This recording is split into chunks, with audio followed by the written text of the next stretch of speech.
Bonjour à tous, j'espère que vous allez bien. Je suis Didi Camo, médecin en France et promotrice de Passitude. Vous êtes nombreux à nous avoir envoyé des questions concernant les EVC. Nous allons répondre à votre question après le générique.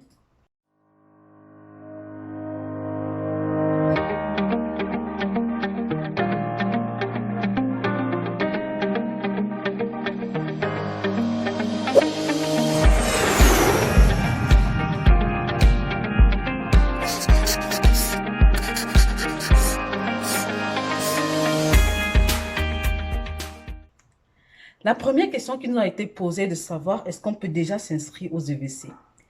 Eh bien non, les EVC seront lancés d'ici octobre, novembre, voire décembre, parce que sur le site du CNG, c'est écrit quatrième trimestre de l'année 2022.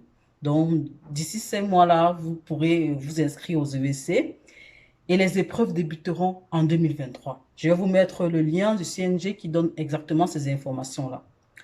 La liste des postes n'est pas encore disponible. Donc, à présent, on ne peut pas savoir exactement quels sont les postes qui sont ouverts pour quelle spécialité. La deuxième question était de savoir quels sont les documents pour candidater aux EVC. Je vous ai fait une vidéo dernièrement dessus. Je vais vous mettre le lien aussi en commentaire.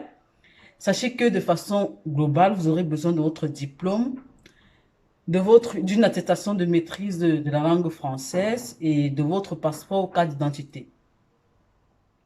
D'autres m'ont demandé dans quel ARS il faut déposer les dossiers pour avoir le plus de chances de réussir.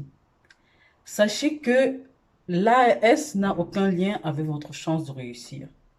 Lorsque vous êtes dans votre pays d'origine, vous déposez vos dossiers dans n'importe quel ARS. ARS, c'est Agence régionale de santé. Et lorsque vous êtes en France, vous déposez dans l'ARS de votre ville.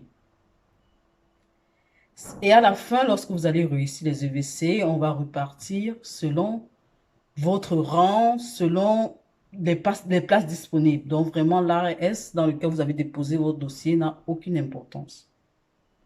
Une autre question était de savoir, est-ce que je peux passer les EVC depuis mon pays d'origine?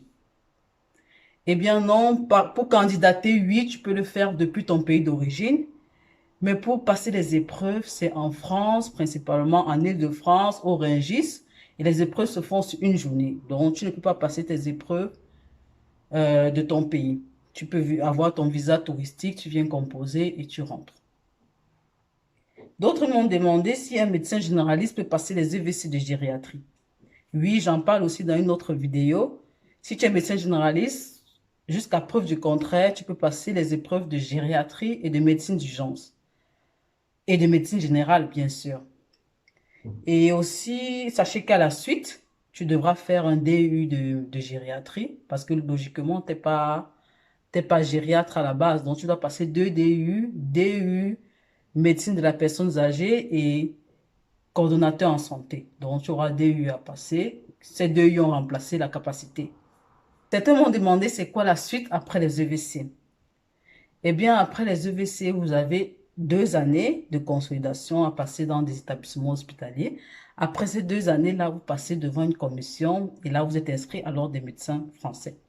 Avant, c'était 3 ans. Maintenant, c'est 2. Avant, c'était sur le statut de praticien attaché associé. Maintenant, c'est sur le statut de praticien associé. Donc, il y a quelques petites choses qui ont changé, mais pas tant que ça. D'autres m'ont demandé, est-ce qu'après la réussite aux EVC, on est obligé de faire des DU? Je le disais tantôt, pour la gériatrie, c'est clair qu'on est obligé de faire les DU parce qu'on n'a pas le diplôme de gériatre à la base. Mais pour les autres spécialités, c'est pas obligé, mais c'est fortement recommandé. Donc, je vous conseille de faire au moins un DU avant de déposer vos dossiers pour passer à la commission. Eh bien, c'était tout pour cette séance de réponse aux questions. N'hésitez pas à poser des questions en commentaire, à venir dans notre adresse mail comme vous le faites déjà. Notre adresse mail, c'est passitude.service@gmail.com. N'hésitez pas à solliciter nos services aussi. Vous savez, on vous aide dans la rédaction des CV et l'aide de motivation. On vous aide à trouver un logement en France. On vous aide dans la construction des dossiers, que ce soit la recherche d'un stage, que ce soit la recherche d'une école, d'un master en santé, d'un master. Eh bien, c'était tout. Abonnez-vous, likez la vidéo si elle vous a plu et à bientôt sur Passitude.